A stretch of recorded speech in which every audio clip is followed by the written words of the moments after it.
The psalm a day keeps the devil away. So I'm going to read and explain Psalm 121, and I pray that this blesses you. It says this: I lift up my eyes to the hills. From where does my help come? My help comes from the Lord who made heaven and earth. He will not let your foot be moved. He who keeps you will not slumber. Behold, he who keeps Israel will neither slumber nor sleep. The Lord is your keeper. The Lord is your shade at your right hand. The sun shall not strike you by day, nor the moon by night. The Lord will keep you from all evil. He will keep your life. The Lord will keep your going out and your coming forth from this time forth and forevermore.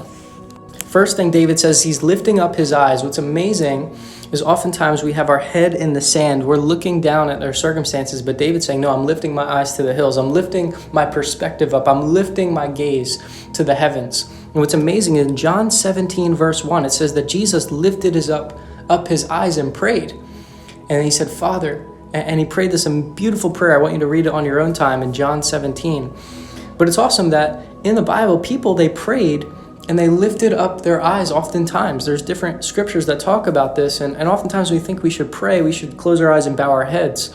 But that's not necessarily a biblical practice. A lot of times they prayed and they would stand up and open up their hands to the Lord, and they would have different positions of prayer. And I don't want to get into all of that right now, but I think there's something powerful about actually lifting up your head to the heavens, because you realize how big God is. I mean, you can kind of see a little bit of the trees and God's creation outside, but man, take a second and look up and lift up your eyes and look at how big God is. That's who you're praying to, the God who created the heavens and the earth and the fish and the animals and you and me and people and plants and water and everything. That's the God who we're coming to. That's where our help comes from. The one, and David's likely writing this looking at the mountains, right? He's looking at the mountains and he's looking up to the hills and he's saying, man, I have this God who's my personal shepherd, my personal helper, and he's so big and mighty and powerful.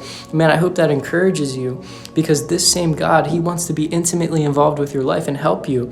My help comes from the Lord who made heaven and earth. He will not let your foot be moved. He who keeps you will not slumber. God's never going to take a break on you. You might take a break on God. You might quit on God. You might fail God. You might sin against God, but God's consistent. He's not going to let your foot be moved. He's going to be pursuing you with steadfast love and mercy. And he who keeps you will not slumber. God's not sleeping on you. God's not going to take a nap on you. He's going to be ready and awake. You cannot bother God with your prayers. Okay? Some people think, man, I don't want to bother God. I don't want to bug God with these little minor prayers. First of all, that's a lie from the enemy. You can never bother God. In fact, there's actually a verse in the Bible that says, give God no rest. Like, pray to me, give him no rest. Like plead with him. Matthew 7, it says, ask and you will receive, seek and you will find, knock and it will be opened. For everyone who asks, receive, everyone who seeks, knocks, or everyone who seeks, finds, everyone who knocks, it will be open.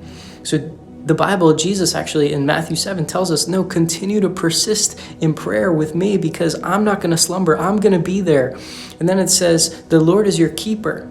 The Lord is your protector. He's your refuge. He's your shelter. He's your rock on which you stand. He's your shade at your right hand.